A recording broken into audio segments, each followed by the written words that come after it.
Hey everyone, welcome to the Daily Fantasy Sports Roundtable brought to you by Fantasy Labs. I'm Matthew Friedman, the editor-in-chief, and in this episode, we're going to talk about Bestball fantasy football leagues. We are joined by three very special guests.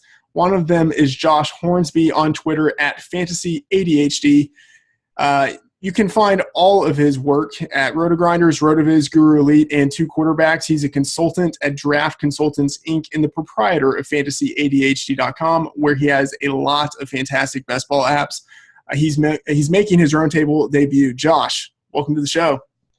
Yeah, thanks for having me on. I'm pretty excited to be here. It's some pretty heady company for me, swimming with some sharks tonight, so hopefully I can hold up my end of the bargain. Yeah, no, it's great to have you on. One of those sharks is TJ Hernandez, returning to the Roundtable. You can follow him on Twitter at TJ Hernandez. He's the co-founder of Roster Coach, an associate editor at 4for4.com, and co-host of the DFS MVP podcast. TJ, how's it going? Good, Matt. Thanks for having me back. Always a pleasure, and good to see Evan and Josh on here. Yeah, it's good to have you on. And Evan, you are rounding out the Roundtable. Evan, you can follow him on Twitter at Evan Silva. He's the senior football editor for RotoWorld and a co-host of the Fantasy Feast podcast. Evan, let's eat. Absolutely. Thanks so much for having me back. Friedman, love TJ's work, love Josh's work. These are two of the smartest dudes in the industry, and I'm excited to talk some football and some best ball strategy with these guys. Yeah, let's get started. Josh, let's start with you. You are kind of you're really the best ball guy in the industry. I love following your stuff at Fantasy ADHD. Again, the apps are fantastic. Can you talk to us about the best ball format? Give us the basic information that people need to know, people who have never played it before. Explain it. Yeah, so the best ball format in a nutshell is really the best thing about fantasy football. You get to draft and you get to do it over and over and over again until you had your fill. But really, who gets their fill of drafting? That's the best part. So it's a draft and forget league. So you draft a team of players and then you forget about it until the end of the season. There's no waivers to deal with. There's no trades. And each week, your team gets an optimized score based on who you drafted at the beginning of the season. So you don't have to worry about who to start, who to sit. You just get the best score for your team and you move on. Some of the best things about this is that it really eliminates a lot of the time-consuming roster management. So if you're someone that likes to play in a lot of leagues but you don't necessarily have a lot of time, this is a way that you can really get your Jones on without having to invest a lot of time every week chasing waivers, chasing trades, and dealing with all the rigmarole that goes along with weekly leagues. Get your Jones on and rigmarole. That's why you're on the show. You're bringing the awesome words and phrases. TJ, you recently contributed a chapter to a book that's coming out through RotoWorld that Jonathan Bales is coordinating, and I got to read that chapter in advance. It was great. It's about best ball strategy.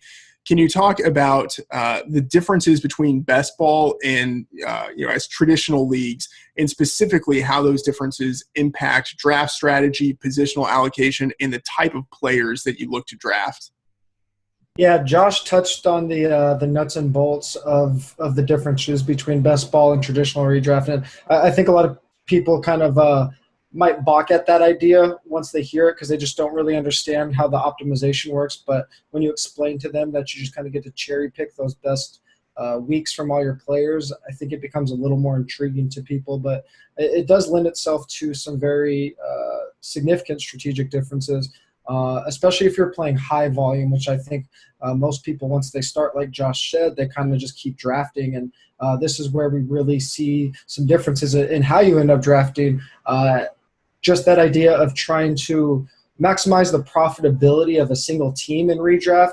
In best ball, when you're drafting all these teams, you're really looking to optimize overall portfolio. And what that usually ends up meaning is you're going to have very few reaches in your best ball leagues just because you're going to be looking for value. You're usually going to get your guy in some draft and even multiple drafts, but you don't have to reach up around for him. And to that same note, in best ball, you're probably going to end up drafting some guys that you usually wouldn't in redraft just because you do want to have some exposure, especially in the early rounds, to all the players kind of scattershot your shares and then start managing your portfolio a little more after you hit a certain threshold of leagues. And I think when you talk about something like roster and positional allocation, whereas in a traditional league, people are drafting, especially at the onesie positions, people are drafting one quarterback, one tight end, maybe two in a really deep league. And best ball teams are opting for two or three of quarterback, tight end, and defense. So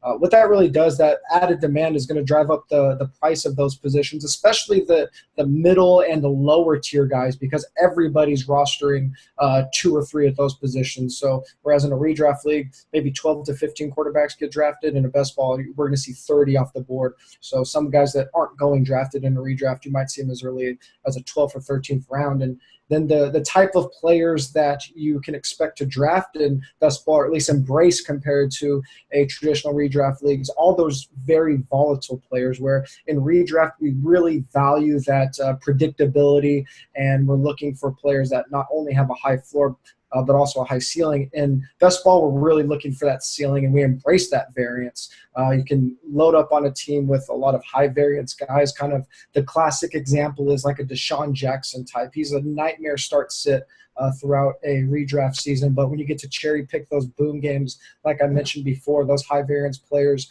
really move up your draft board quite a bit.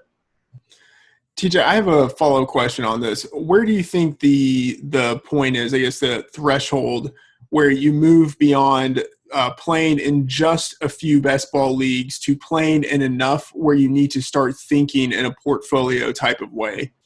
Yeah, so there's actually a statistical measure of this. If you're just looking at any random sample set of data, that right around 30 instances is where we start seeing a normal distribution of a random set of data. So what that means in our sense is that once you start getting close to about 30 drafts, you're going to see about an equal number of shares of your draft slots, and then you should see about an equal percentage chance of every player, especially in those early rounds. And then once you start approaching that number, you can be a little more aggressive and taking the players that you want to boost up in your portfolio and ignoring players that you don't want huge shares of. But early on, especially if you're only playing something 5-10 leagues, go ahead, take your guys, go after some of the more optimal roster construction techniques that we're probably going to talk about later. But 30 is kind of that threshold that I've found is the number we want to be approaching.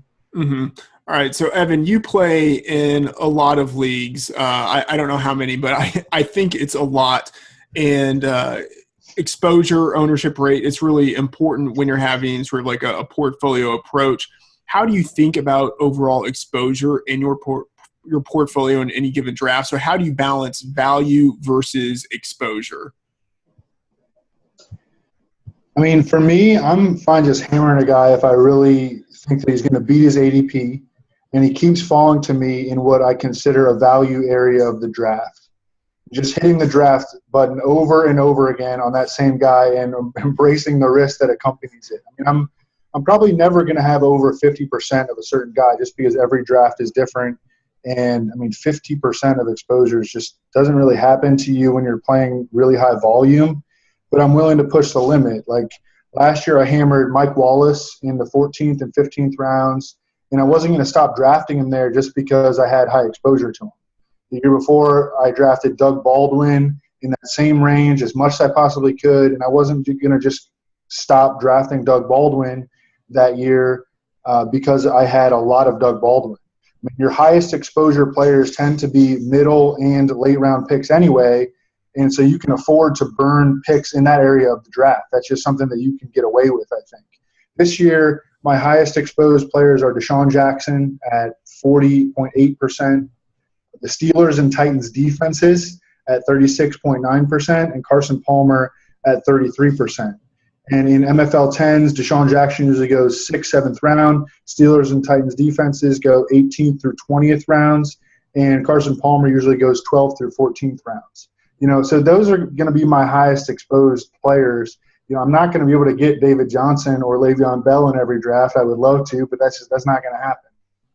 Yeah, and I agree. If you're going to be highly exposed on players, doing it in the late rounds, it's the preferable place to do it. Now, Josh, what is your approach to exposure? Yeah, I'm kind of like Evan. I'm not too concerned with the volume that I have on a player. I'm kind of like him. When a guy falls to me that I like, it doesn't matter how much I think I've got them at the time, I'm still going to keep hitting the draft button. And, for me, that's been guys like Kenny Britt and Malcolm Mitchell this offseason. And I've got a few other guys stashed in that pile that I'm looking at that just every time they fall to me at a certain spot, I can't help it. I have to draft them because they're such a good value. And so I tend to get pretty overweight on guys that get up in the 40-50% range. But like Evan said, it's really hard to get past that because the draft slot just really doesn't work out where those guys continue to fall to you at the spots. And I think subconsciously the human mind kind of keeps that ticker going on. It's like, okay, well, I've drafted that guy a lot recently. I should probably kind of zigzag a little bit here and take somebody else it's kind of a self-preservation thing. But I try to focus on that and avoid that when I can because, again, you can lose a lot of the opportunity you have to win when the value's there in the off season by not taking the guys that can really blow up their ADP when they keep falling to you at a certain spot. Mm-hmm. TJ, who are your highest exposed players? Right now, Deshaun, DeAndre Washington. Yeah, look at Deshaun. Jack Doyle, and who am I missing? Andy Dalton. But I want to touch on something that Josh mentioned is you kind of get that ticker in your head. And I think that this is a perfect example of why it's always important to look at that data and track data. I've had this experience every single year where I feel like I'm really overdrafting a guy or drafting him too much. Now look at my exposure and it's like 35%. It's way lower than I actually think. So finding a tool or tracking it manually is a really good way. Something we should all be doing in our best ball leagues. And I think probably something that a novice is going to overlook or not even think about looking for, and just something to keep in mind. The tracking tools or tracking data is really important. All right, well, let's start talking about some particular strategies. And Josh, I want to ask you about running back strategy. So some people like a zero running back approach, especially when the scoring is full PPR. You can benefit from some of the late round pass catchers. Other people prefer more of a robust approach, because you don't have the waivers to help bolster a zero running back process. So what do the numbers say, and what is your approach? Yeah, so the numbers for me that I still have to come back and revisit all the time just to keep myself in balance is that the running back is still the most likely position to suffer major injury throughout the course of the season, and define a major injury as an injury that causes a 4+ game absence. And that's based on some work that Josh Hermsmeyer and Nick Giffen did over at RotoViz last year, tracking wide receiver and running back injuries over the past decade or so. So what we found was that 2016 was a historically light year for major running back injuries and coincided with a very heavy year for major wide receiver injuries.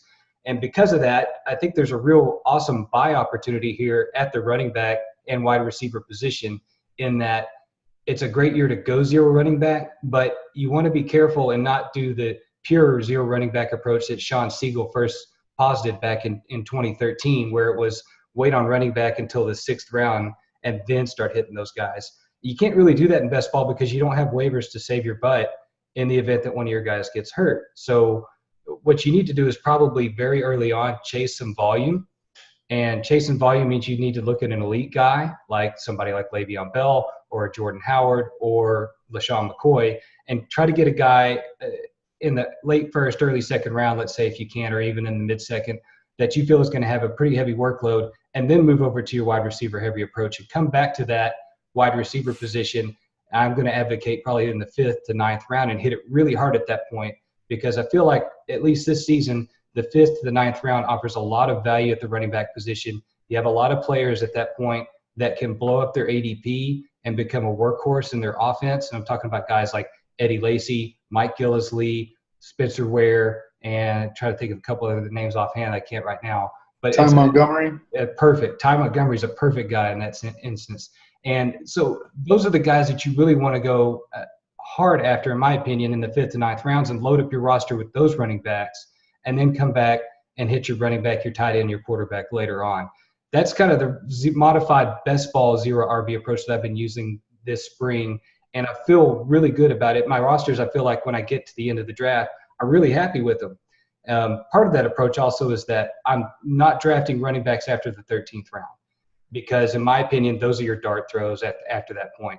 And so probably the end of my draft board for running back is going to be a guy like Jonathan Stewart. And I only say Jonathan Stewart because his value has been in the toilet the whole spring for some reason. And we're fairly confident that he's going to get a really good workload in his offense, even with the draft pick of Christian McCaffrey.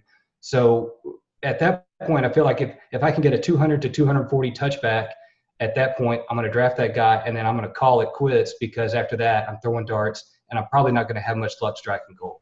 Mm-hmm. So that's important that he said that, Oracle, because he's not taking Shane Vereen. He's not taking Darren Sproles.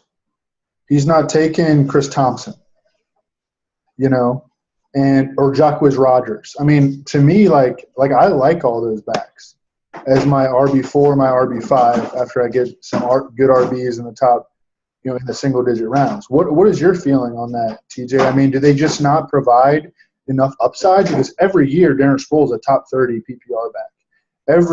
Chris Thompson was a top 30 PPR back last year. Jacquizz Rodgers is a starter likely starter for 3 games to open the year. And then who knows? Is Doug Martin coming back? We don't know. Probably, maybe.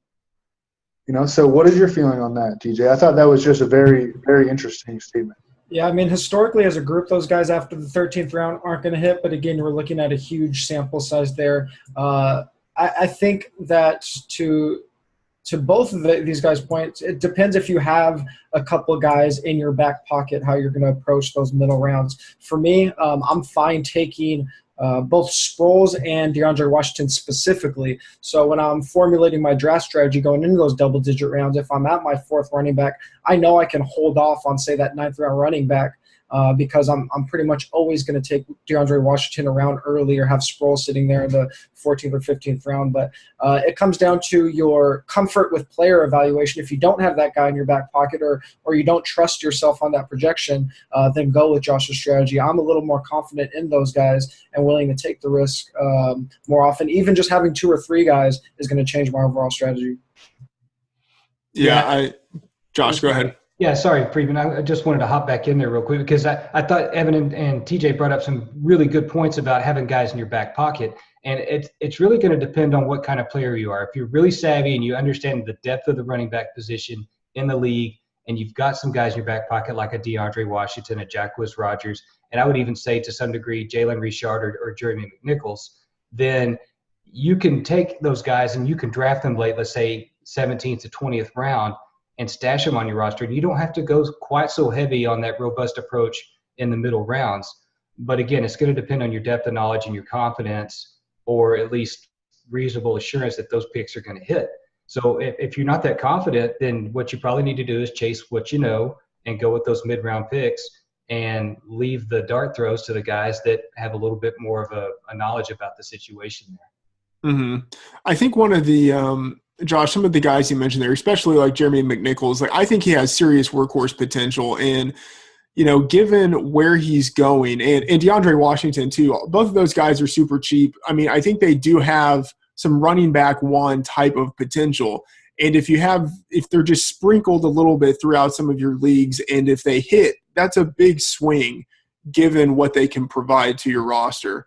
So but also, I mean, to Evan's point, Darren Sproles, it's hard to pass him up, I think, because he has that value of locked-in receiving production. He has like a legit floor, and then he gives you some legit spiked week potential every week. Mm-hmm. I mean, he absolutely can finish top 12 among running backs, in just a pretty regular week, and he might give you some top 10s and top 8s. I mean, and the signing of LeGarrette Blount solidifies his role more than anything. They didn't bring in a back who can play in the passing game. They brought in the exact opposite of that. So I don't know. I love him as a 12th round pick, but I totally get, and I needed to take a step back and understand that people are not, studying these backfields, depth charts, quite as intensely as as we kind of are.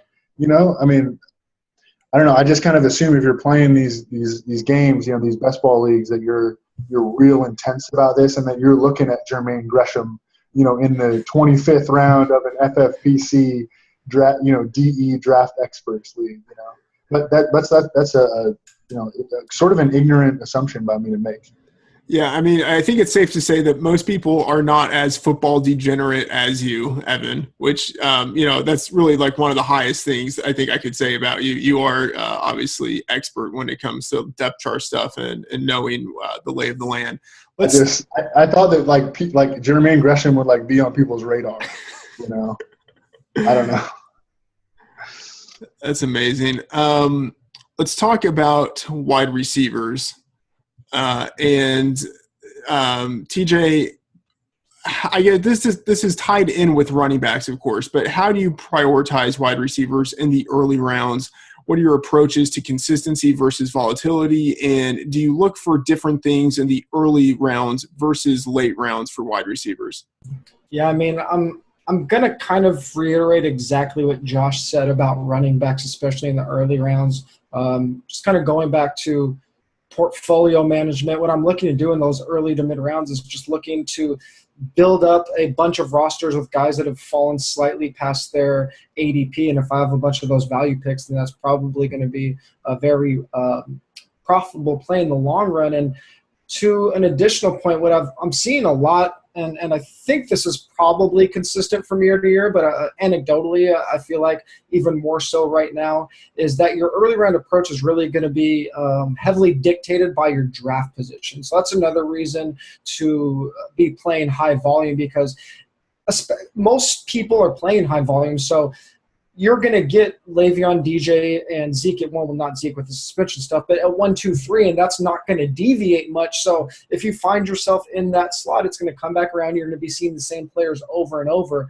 But with all that being said, after the Le'Veon and the DJs, in general, I still trust the earlier round wide receivers more than running backs in PPR leagues, because they've historically returned better value at their draft position, and they have significantly lower injury rates, and I'm never forcing anything like a zero running back approach like Josh mentioned for the reasons that he mentioned. But again, I'm going to embrace some more of those volatile guys that you might be shying away from, thinking about players that people might be nervous of, like an Alshon, or the public might be a little more nervous about a Stephon Diggs type than we are. But I like those guys that I think are probably being ignored in favor of a mediocre running back who looks like an okay running back to like an Isaiah Crowell. But give me the wide receiver, give me 3 or 4 wide receivers, and I'll figure out the running backs. I'll take the Theo Riddicks, the Mark Ingrams, the Spencer Wares, and be very fine with it.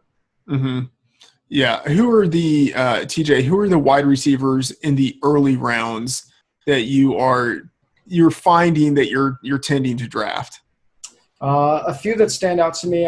The only guy that I'm over 35% on in the first 4 rounds is Stephon Diggs. I think he's going a little bit lower than he should, even in MFL 10s, where his price is inflated relative to multi-site ADP. But for some reason, when I get around that 3-4 turn, if he's there, I'm boosting him up past a lot of wide receivers, even like a Devontae Adams type, where a lot of people are just kind of going by ADP there. I'm putting Diggs ahead of those guys. Demaryius Thomas, just because he's such a volume monster, him and Antonio Brown are the only wide receivers with over 500 targets in the past 3 years, and I'm going to take that in the 3rd round every time. And then I'm still riding the Allen Robinson train, even though a lot of people aren't, just because he's going to be one of the best potential touchdown scorers no matter where he's at. He just is that Des Bryant, Eric Decker type touchdown scoring profile. Say what you will about Jacksonville's offense and Blake Bortles, but I'm going to take that touchdown upside in a winner-take-all league. Mm-hmm. Evan, what are your thoughts on wide receivers, and who are the guys specifically that you find yourself targeting? I would say that at wide receiver, I mean, I'm really just looking, again, for guys who are going to beat their ADPs, guys who I think can severely outscore my investment in them, or in the early rounds, wide receivers who have histories of elite wide receiver 1 overall caliber weeks. I think you need a few things to go right to finish first in one of these best ball leagues. You need your guys to stay healthy. You need you guys to beat their ADPs, which of course goes in hand with those guys staying healthy. You need to maximize and optimize your roster construction so that if you're able to secure a big number of ADP beaters, they're all working in unison and in the right way to be able to capitalize on the fact that you had a successful draft. I think that consistent receivers are not given quite enough credit in this format because they're just as likely to post 5 to 8 catch, 110-yard games as wide receivers who are viewed as volatile and best ball receivers. With that said, I think that late round receivers like Ted Ginn, J.J. Nelson, and Tyler Lockett, and maybe even Devin Funchess in like the 18th, 19th, 20th rounds stand out because they have touchdown scoring or big playability, and because of the best ball rules, you don't have to predict which weeks are going to be their spiked weeks. Yeah. The consistent receivers are consistent for a reason, though. They get heavy volume, and their volume increases your catch, yard, and touchdown probability every week, and therefore that's really what we should be craving as drafters, I think. Yeah, Evan reminded me that a guy that is basically the poster boy for what he's saying is Emmanuel Sanders. Like, he's never going to be a sexy pick, but he's going way lower than he should. He's going to get – him and DT are basically going to split targets in that offense, and he's going, I think, 2 rounds later, 6th round, I think. So Sanders is another guy that I'm looking at. Evan, you mentioned earlier being high on Carson Palmer, and then you just mentioned J.J. Nelson right there. Fitzgerald seems like one of those typical kind of consistent receivers who might be undervalued just because he's not super sexy, but he gets a lot of red zone targets. But then also John Brown seems like a guy in the later rounds who has some potential upside. What are your thoughts on those 2 receivers? Just strap the shit out of them. I mean, Larry Fitzgerald has been the wide receiver 7 and wide receiver 10 in PPR the last 2 seasons. Do you think his opportunity is diminishing this year? No. He's going to rake. He's raking catches.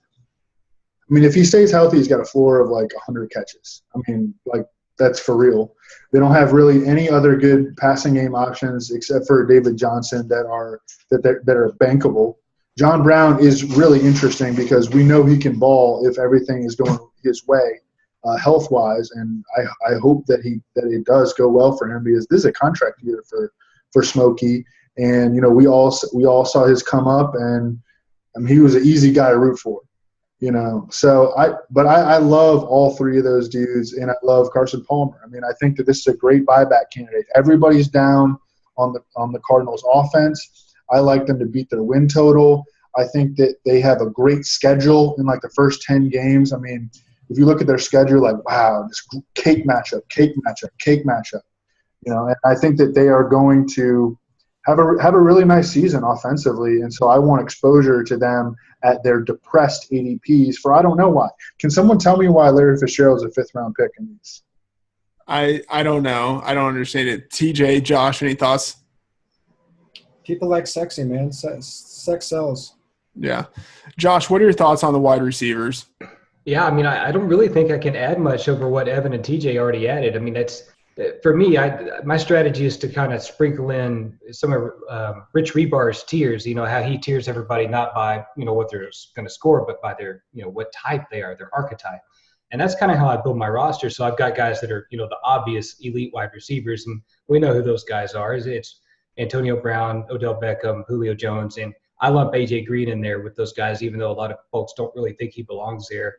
I kind of put him in that conversation. And I'm looking for explosive guys. So I've got an explosive tiers, guys like Dez Bryant, Doug Baldwin, Demaryius Thomas, T.Y. Hilton.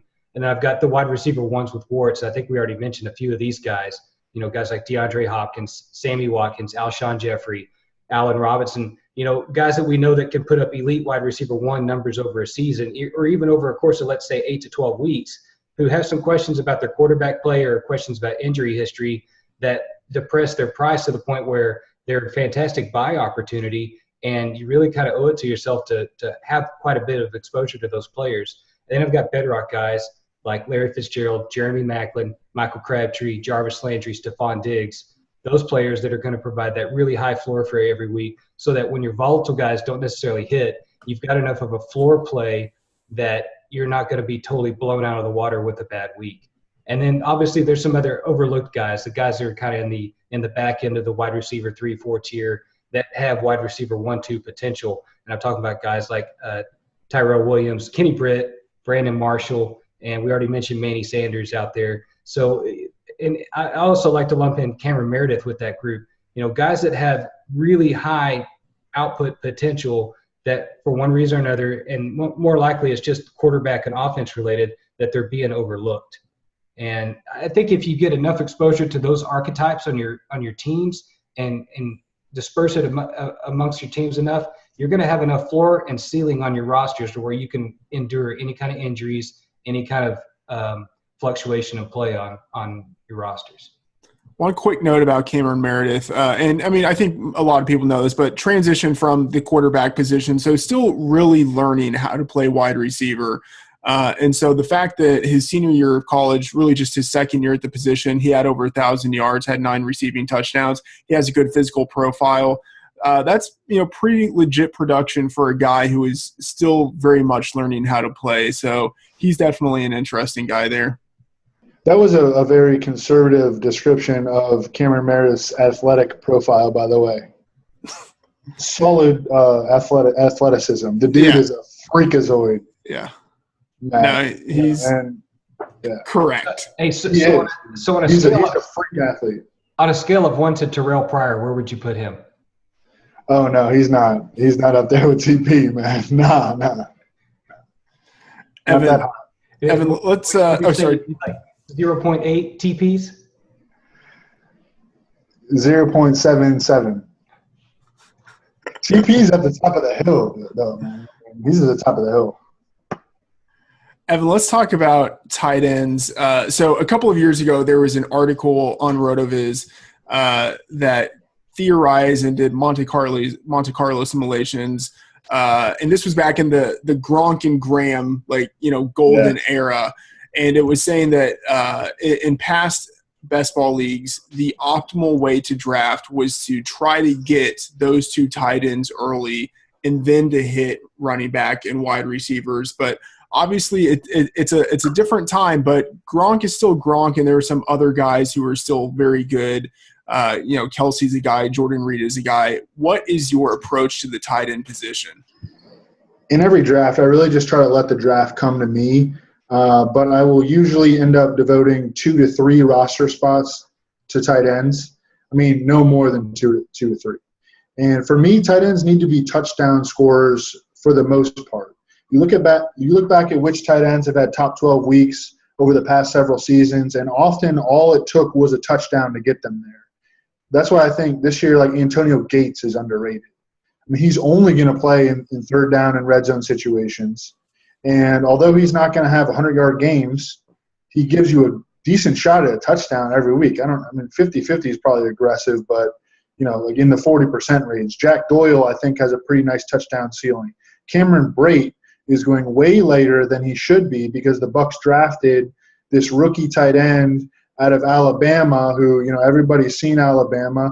The guy only made plays against one team in his entire college career, Clemson. And now Cameron Brate, who led the NFL in touchdown catches among tight ends, he's all of a sudden a 16th-round pick.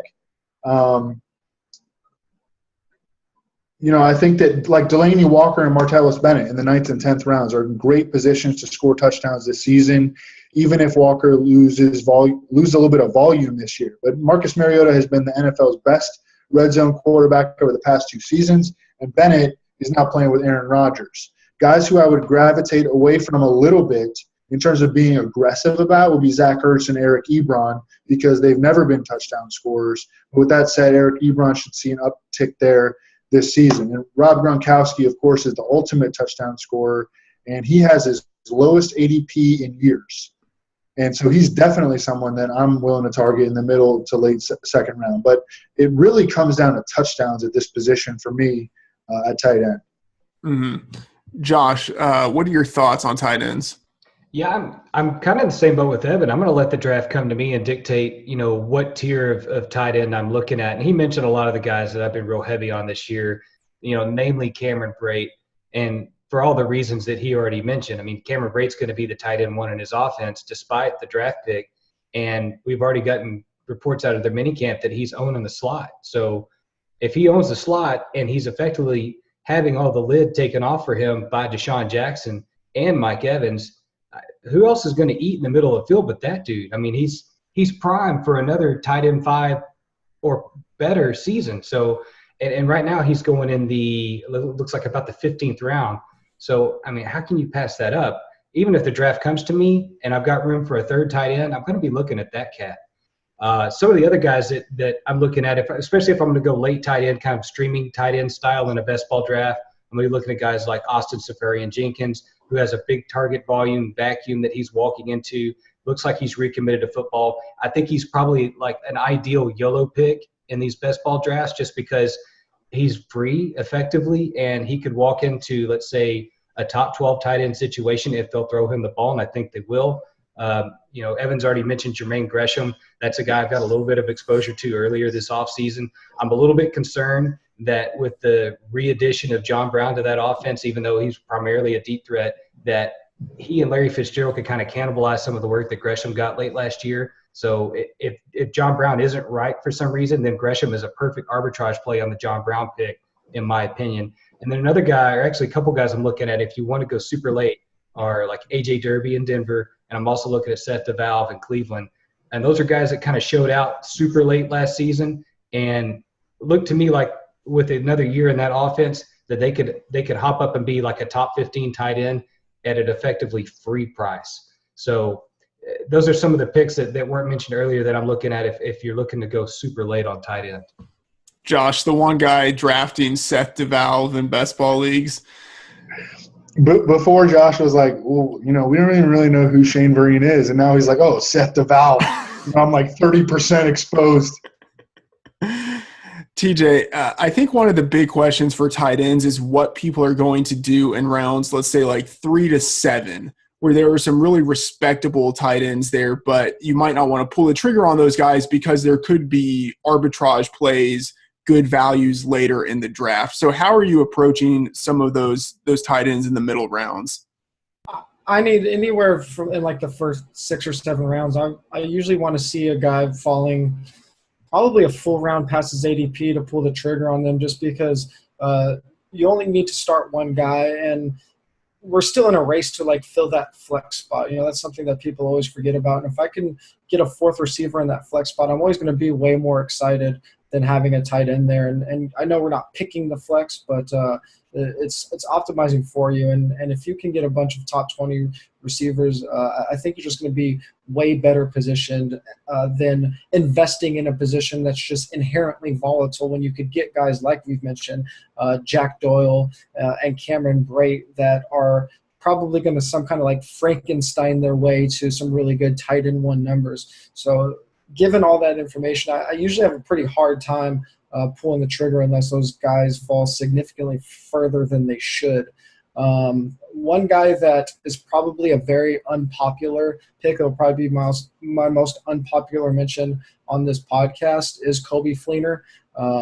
Because if you do miss that tight end run, it gets ugly pretty quick. But we have a guy that led the Saints in red zone targets last year, and even though he was awful with those red zone targets, they kept going to him. Drew Brees historically is targeted as tight end. A lot of the time that was Jimmy Graham, but it's a position that he's targeted heavily in the red zone no matter who's been there. We think about guys like Josh Hill, and those targets, I mentioned he was bad with the red zone targets, but he didn't stop going to him. He had 9 in the first half, 9 in the second half.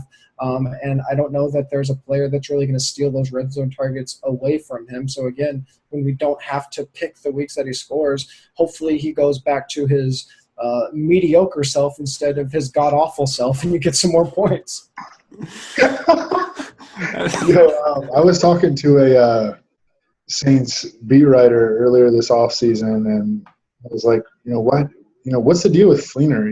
Like what's his deal? And he was like, well, I think he would be working in a tech startup out in in the Valley in Cali, if he could have his way. But he played some basketball, and he started playing football, and he just got this big contract, and he's not quitting now. But he will probably be gone earlier than he should be. I would bank on that. That's fantastic. Okay, let's talk a little bit about roster configurations. So, Josh, I want to ask you this. Optimal roster configuration, one, is that even a thing? Is there such a thing as one optimal construction or a set of optimal constructions? And then if so, how do you balance value versus the desire to have a specific type of configuration. So, for instance, even if there is a wide receiver who is fantastic in the late rounds, you're not going to draft him as your 9th or 10th wide receiver because you get diminishing returns the more receivers you add. So where are you kind of shooting in terms of the numbers of certain positions that you want to have? Yeah, so I'm pretty strict on my roster construction. Typically, I'm going to stay with 8 total of the onesie positions. So that's quarterback, tight end, and defense in MFL 10s. And then some of the other formats that don't have defense, it's just, I'll probably stick with 4, maybe 5 of quarterback and tight end combined.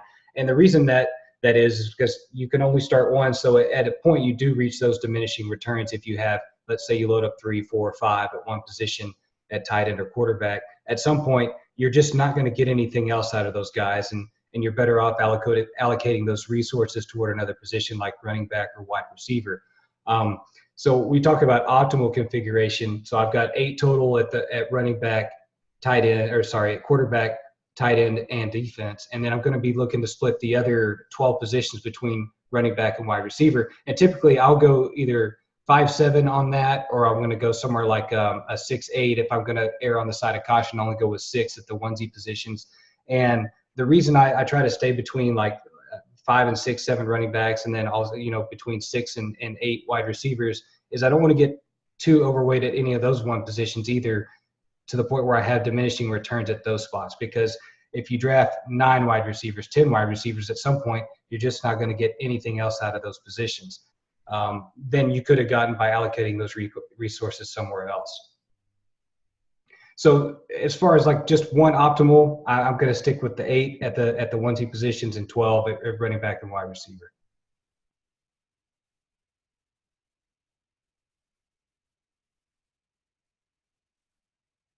I was muted like an idiot. TJ, what are your thoughts on that? Yeah, I mean, Josh pretty much hit the nail on the head. When deciding if you're going to go with the 5 or 6 at running back, 7 or 8 at wide receiver, that really just comes down to being able to gauge your confidence in your roster. You really have to be able to look at where you've drafted your players at both positions and decide if you're going to have more benefit with that 6 running back or with that 8th receiver on your team. Adding to the point of pretty much 8 onesie positions, one thing that I've found just kind of digging into the onesies alone is I think that is the sweet spot, but in general, I think that you should try to avoid having 3 at both the quarterback and defense position. So if you already have 3-2-2, probably allocating that last one to tight end. And I haven't ran the numbers on this, but a shoehorn narrative is that you have that one extra spot dedicated to a possible flex position. So that's kind of how I think about that. I try to avoid having 3 running backs and 3 defenses on the same team. Yeah, interesting there. So TJ, a follow-up on this. We've kind of been talking around this issue, but in terms of your process, how do you start? Do you start by looking at players or by looking at strategies? So do you build strategies around the players you like, or do you look at data for previous seasons and you see what strategies worked, and then you focus on players who fit those strategies? Where do you kind of fall along that spectrum? Yeah, I think if you're like our group, and we've all been drafting pretty much since March, the player analysis kind of takes care of itself. If you're just jumping into it now, you definitely have to start at the players and figure out who offers the best value and prioritize those guys as your portfolio approaches that 30-team number that we kind of talked about, and after you have a nice distribution of players. But once I have a really good idea of the players that I like, then my DFS mind kind of takes over, and I try to implement some game theory and look at roster strategy and try to do something different than the average guy. So what I mean by that is I can look at something like Josh's website, and you can get previous year data and compare current draft strategies and try to find a small edge over the field by using different strategies than what the public's doing. So an example right now is by using Josh's tool, we can see that the most popular roster construction on in MFL 10s right now is 2-6-7-3-2. So 2 quarterbacks, 6 running backs, 7 wide receivers, 3 tight ends, 2 defenses. That's being used about 17% of the time by the public. And if we look at something like a 2-5-8-3-2 roster build, that has pretty much the same win rate over the last couple of years, but only half as many people right now are using it. So the example I give is as to how you leverage that is imagine playing in a tournament on DraftKings, and somehow you know that in this top-heavy payout structured game, 90% of the field is putting a wide receiver in the flex. It's probably a good idea to have a significant amount of rosters with a running back in the flex, or just kind of going against the grain. So I think it's really important to think in DFS terms and try to use some game theory, even though you do need the best players to win. I think there's definitely something there with roster construction. Mm-hmm. Evan, how do you kind of balance players versus the strategies that you look to use? Are you more of like a player-focused drafter? I think definitely in the early rounds I tend to be. I've definitely looked back at my results, and I've seen that I do much better when I devote as few resources as possible to the 1Z positions, most specifically quarterback. And I'm able to hit on some late round wide receivers or late round running backs who vault me toward the top. But again, I'm letting my early round decision making dictate how the rest of my draft is going to go. If I take if I go heavy on receivers early, I'm probably going to take 5 or 6 running backs in an NFL 10 with 20 roster spots. If I rock with like 3 running backs in the first 4 rounds, then I'm probably going to add maybe a Darren Sproles late, and I'm just going to kind of move forward and draft. You devote my spots to another position. And I strongly recommend people reading Mike Beer's articles on RotoViz.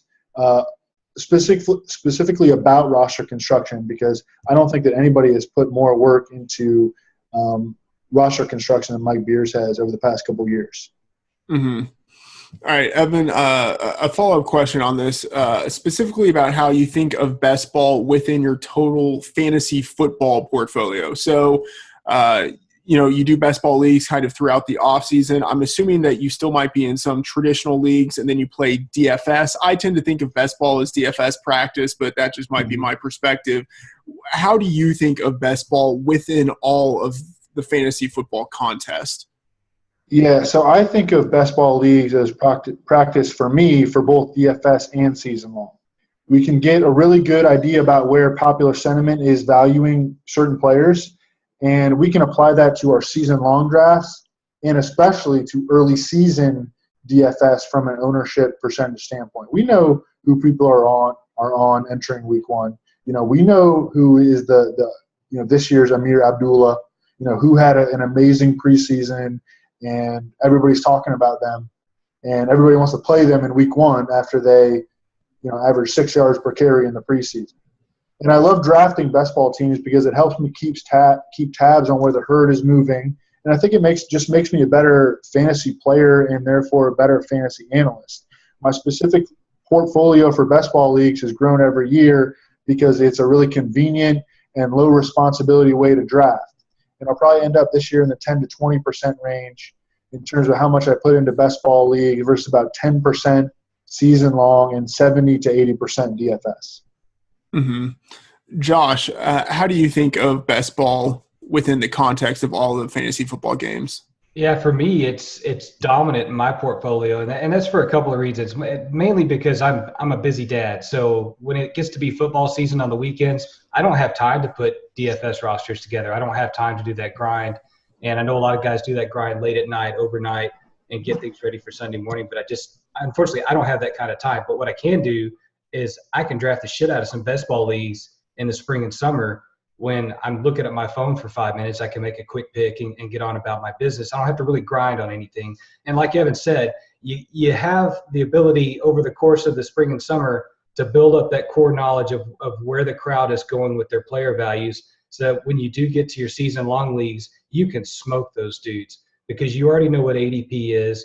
And even if you have something like an auction league, you already know basically how the auction value is going to tie in with what ADP is saying.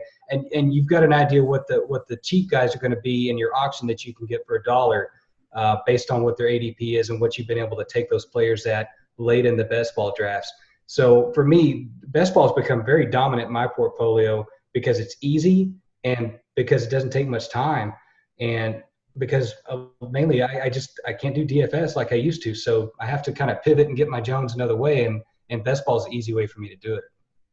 TJ, how does best ball position itself for you? Yeah, I mean, anybody that knows me knows I'm mainly a DFS guy.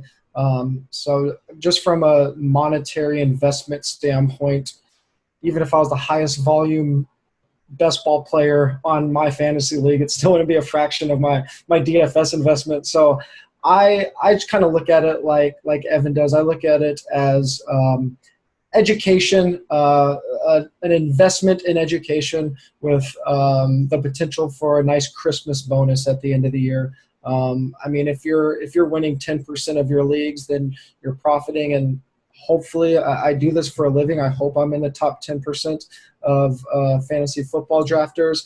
And then when you do so many of these things, the season-long leagues that I play in, I mean, just a couple leagues, and I'm already playing more. I have more money in play than I do on my best ball, just playing in a couple of FFPC leagues or something like that. But it makes those drafts so easy. I mean, I did my first official redraft mock today, and I mean, not even to brag, you just do these things without software because you've done so many drafts and looked so much into it that using a draft software, it's like my brain's a draft software now. I've already done so many drafts all year.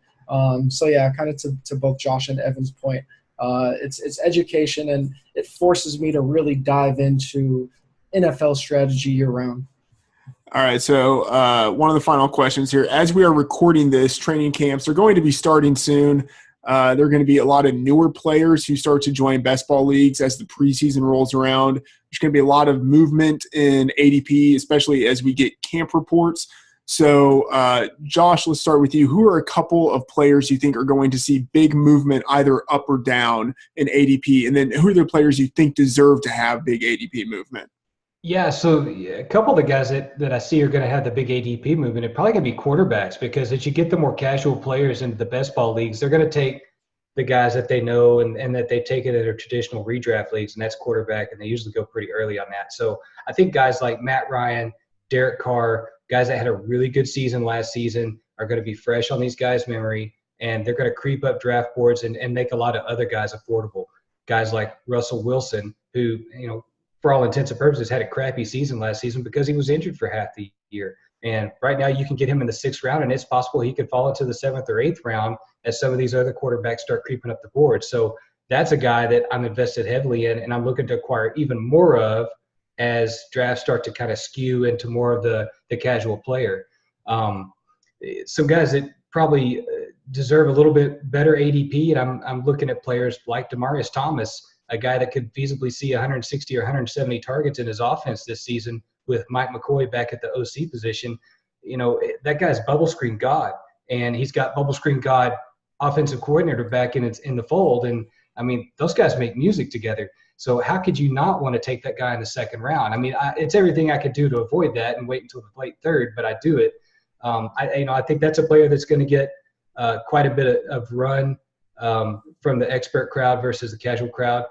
Another guy, I want to throw this one out there, is Marshawn Lynch. I think Marshawn Lynch is probably going to creep up draft boards even further with the casual players, just because they're kind of in love with beast mode, and they think that he's probably going to be toting the rock 250 to 300 times for Oakland this year, which, I mean, that may not be the case. The guy is old and coming off a year retired. So I don't think that's the case, but I think the casual player is going to feel that way, and that's going to make a buying opportunity for another player like Spencer Ware. So, I think the great thing about the casual player coming in is it gives the guys that have been practicing this best ball movement for the past 2-3 months a lot of opportunity to really dump a lot of money back in here and get a lot of guys at value that they couldn't get as the summer wore on, as people got a little bit sharper with ADP. Josh, great stuff there. I agree with. I mean, I think that's fantastic analysis. TJ, players you think are going to have some pretty significant ADP movements? Yeah, definitely those quarterbacks are always valued more by the general public. I also think the general public is slow and usually poor at reacting to both age or change in situation. And we do have some multi-site ADP available already. There have been some mocks going on. So just comparing that to current MFL 10 ADP should give us a hint of what we'll see when those players start infiltrating the MFL 10s. So we see a guy like Darren Sproles being drafted 20 picks earlier in traditional leagues versus MFL 10s. Matt Forte is still going in the top 100 on multi-site ADP.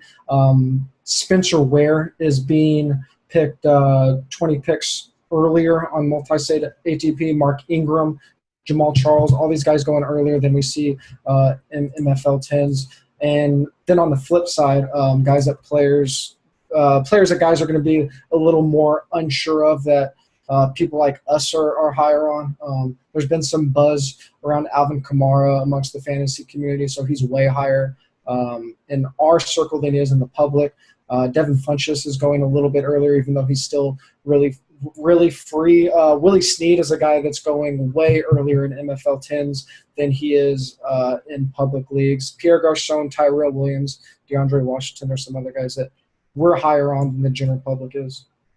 Those are some great names there. Evan, what are your thoughts on some ADP, some guys who are going to have some movement? It's just going to be whoever shines in camp. I think that we could see some more movement on Devontae Parker. I mean, the Dolphins have pushed this so hard during the offseason. I mean, it's every single paper that writes about the Dolphins is like, every day publishing like a hype piece about Devontae Parker. And it's, the OC coming out, and it's like last year Devontae Parker or Adam Gase actually ripped Devontae Parker in the press. It's like a break him down and build him up sort of plan. And I'm sure that we will get to see a lot more of Devontae Parker puff pieces in the summer. Martavis Bryant is a guy who could end up as a third or fourth round pick, probably a third round pick. I could see him being a third round pick if he starts to rip it up in camp, which it's Martavis Bryant. He probably will. He's going in the fifth round. Adrian Peterson could definitely rise as the common drafters join the mix.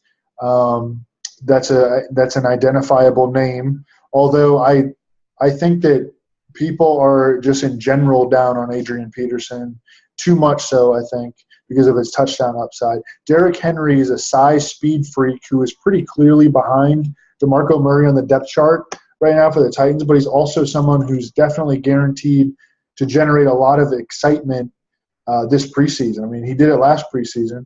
I mean, he got me to buy in last preseason. He was incredible last preseason. The rookies, Samaje Perine and Kareem Hunt, should get a lot of preseason stats. John Brown's ADP is going to have to move up, as we discussed, if he shows he's healthy and he looks good in August. So, it's not always the easiest guys to predict, but those are some, like just who's going to rip it up in camp.